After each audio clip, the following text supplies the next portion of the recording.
Assalamualaikum warahmatullahi wabarakatuh warga Skaudi semua. Saya Raden Ruli. Kali ini saya akan menceritakan pengalaman ketika saya berdagang di sebuah tempat. Kalau orang banyak nyebutnya pasar malam. Jadi ada beberapa hari tertentu di mana sebuah daerah itu menjadi gemerlap warna-warni lampu malam dan di dalamnya ada beberapa wahana mainan dan pedagang-pedagang seperti saya. Saya tinggal di sebuah kota yang dimana saya hidup sendiri ya. Saya dulu berdagang di kota saya di pasar malam juga, tapi karena ada beberapa permasalahan ya dengan keluarga yang akhirnya lapak pasar malam saya tuh dipakai sama salah satu saudara saya lah. Ya saya nggak mau ribut lah intinya. Saya masih sendiri, belum berkeluarga, jadi ya semua saya jalani sendiri. Dulu waktu di kota asal saya tuh di pasar malam jualannya kayak semacam ini ya, mainan anak, terus kemudian aksesoris perempuan ya. Dan di kota yang sekarang saya singgahi ini saya berjualan jam tangan. Ya jam tangan murah ya pastinya. Yang ternyata banyak diminati. Nah waktu itu suatu ketika gak tahu kenapa ya, dari pagi tuh badan saya tuh kayak ngerasa gak nyaman. Ya gak enak badan terus. Karena sudah akhir bulan waktunya saya bayar ini itu gitu ya. Kontrakan segala macam, cicilan. Yang mengharuskan saya untuk malam nanti itu tetap berjualan gitu. Jadi ya sudah saya semangati diri saya sendiri. Saya minum obat warung ya, obat sakit kepala, obat flu gitu, agar malam bisa kembali pulih. Ya pada akhirnya malam itu tetap aja kondisi tubuh saya tidak fit seperti biasanya. Saya berdagang, kalau teman-teman saya sih udah ngingetin ya, kamu kenapa kalau sakit di rumah aja, jangan maksain. Saya bilang, oh enggak kok gak apa-apa, mungkin saya kecapean aja. Sampai akhirnya pasar malam tuh biasanya jam 12 ya, pada sepi gitu. Saya mutusin jam 11 malam untuk berberes gitu ya. Untuk pulang aja deh. Sudah cukup juga ini pendapatan untuk malam ini. Dan teman saya bilang, mau diantar gak pulangnya? Oh nggak usah, katanya gitu.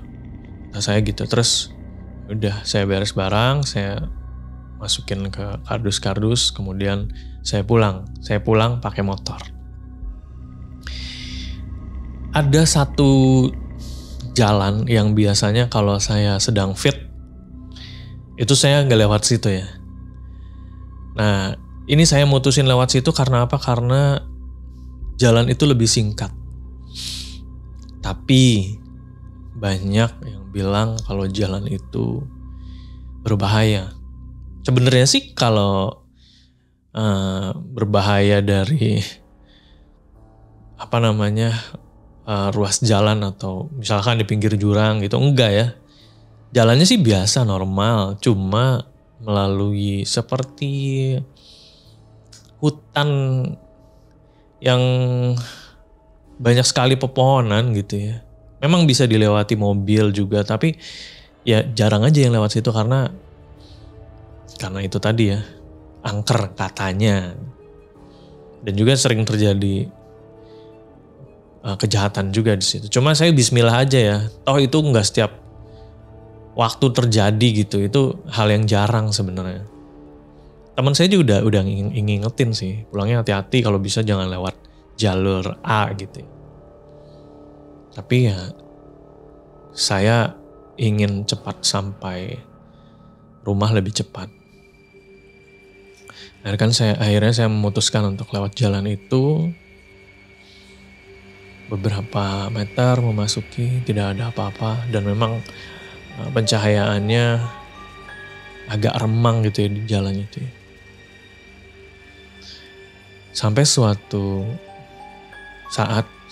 ketika saya ketemu dengan sosok yang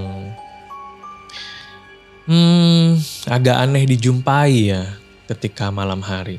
Itu sosok perempuan pakai kebayanya berwarna merah dan pakai kain bawahannya.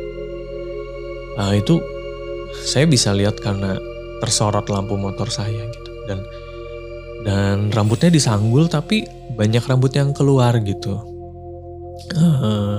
berantakan.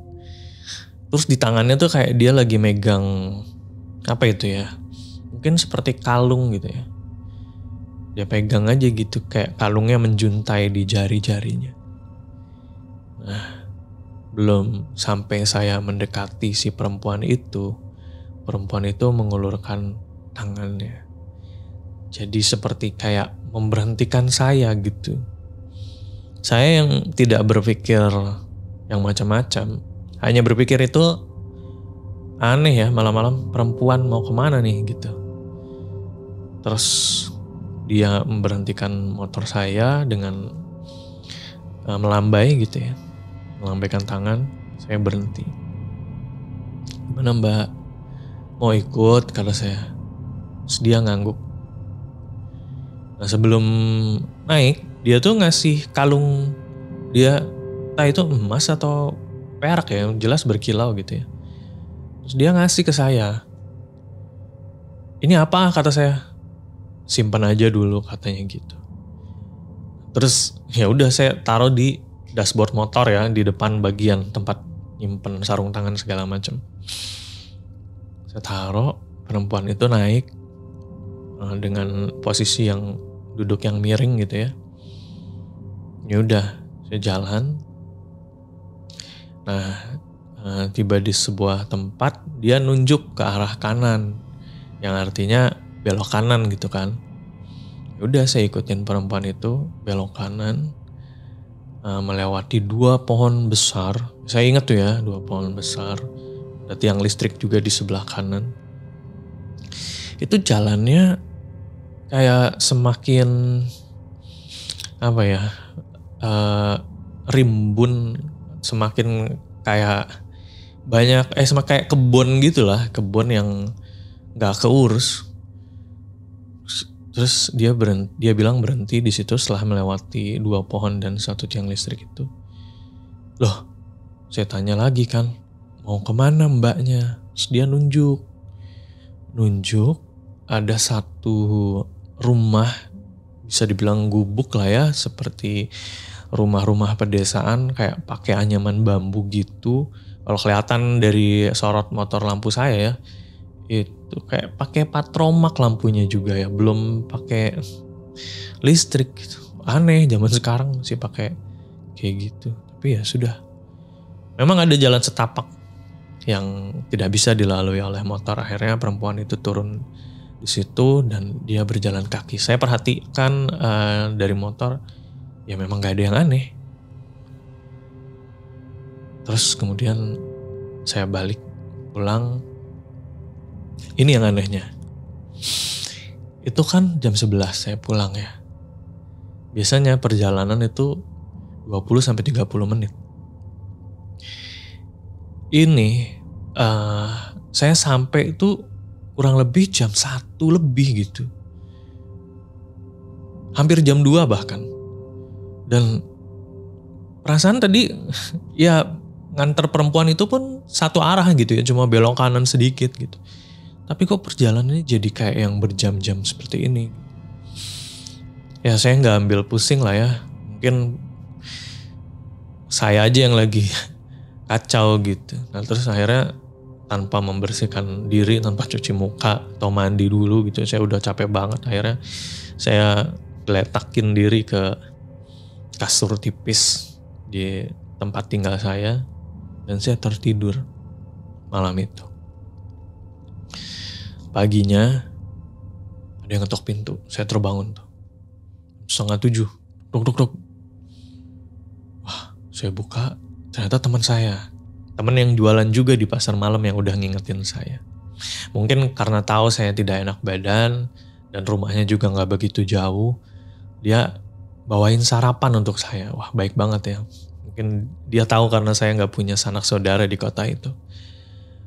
Bawain sarapan, terus ya udah saya bangun, cuci muka, ganti baju dulu, terus kemudian saya ambilkan piring, terus kita makan bersama di situ.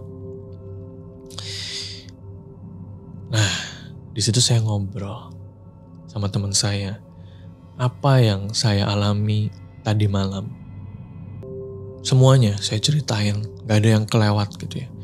Baik dari perjalanan ketemu si perempuan itu sampai waktu yang berjam-jam saya lalui tanpa saya sadari gitu. Terus teman saya jawab begini, "Hah? Di mana itu daerahnya?" Daerah itu loh yang ada pohon besar 2 itu loh yang ada tiang listrik gitu, yang belok kanan kata saya gitu. Terus teman saya bilang, mana ada rumah di daerah itu. Di situ tuh kebun. Jadi kayak, bukan kebun sih apa ya, kayak tumbuhan liar yang banyak. Terus kemudian memang ada jalan setapak yang nanti ujungnya itu adalah makam. Pemakaman kampung situ katanya gitu. Oh ya gak mungkin lah kata saya bilang. Saya lihat rumahnya loh kata saya bilang gitu. Ya udah. Nanti habis makan kita cek ke sana. Penasaran kan teman saya. Memang sekalian ada yang mau dibeli juga sih waktu itu. Ya udah kita beres makan, saya mandi dulu. Terus ikut tuh teman saya, bonceng saya nih. Saya tunjuk, ini nih, ini jalannya. Ya udah, terus belok ke jalan itu yang dimana ada pohon gede itu. Terus saya ditunjukin, oh iya ternyata bener. Gak ada rumah di situ. Itu siang ya, saya lihat jadi jelas gak ada rumah dan saya bisa melihat ada pemakaman di sana. Ya, wallahu alam siapa, sosok apa yang malam saya temui dan saya antar pulang itu. Teman saya juga gak tahu. Dan ya, oh iya, mungkin masih banyak yang bertanya, kemudian kalung yang dititipkan oleh sosok itu yang ada di motor saya itu gimana? Jadi kalung itu setelah saya cek pagi hari bareng teman saya ya di dashboard motor, kalungnya nggak ada dan berubah menjadi bunga yang biasa orang bawa untuk ziarah ke makam. Wah, saya merinding waktu itu. Bunganya tuh kayak masih seger gitu. Bukan bunga-bunga yang layu gitu. Wah, pantesan waktu perjalanan di motor itu malam ya. Ini saya lupa ceritain tadi. Jadi dalam perjalanan setelah nganterin perempuan itu, saya kan pulang sendiri kan akhirnya. Nah itu tuh bau bunga melati yang sangat-sangat menyengat. Dan ternyata mungkin aroma itu dari dashboard motor saya gitu. Ya itu dia untuk cerita mencekam hari ini. Semoga menghibur. Dan untuk warga Skaudi juga yang punya cerita atau pengalaman horor silahkan langsung kirim aja ya ke email di podcast.ceritahoror@gmail.com. Jangan lupa untuk share dan komen, subscribe channel ini ya untuk perkembangan channel ini. Dan saya Raden Ruli pamit. Assalamualaikum warahmatullahi wabarakatuh.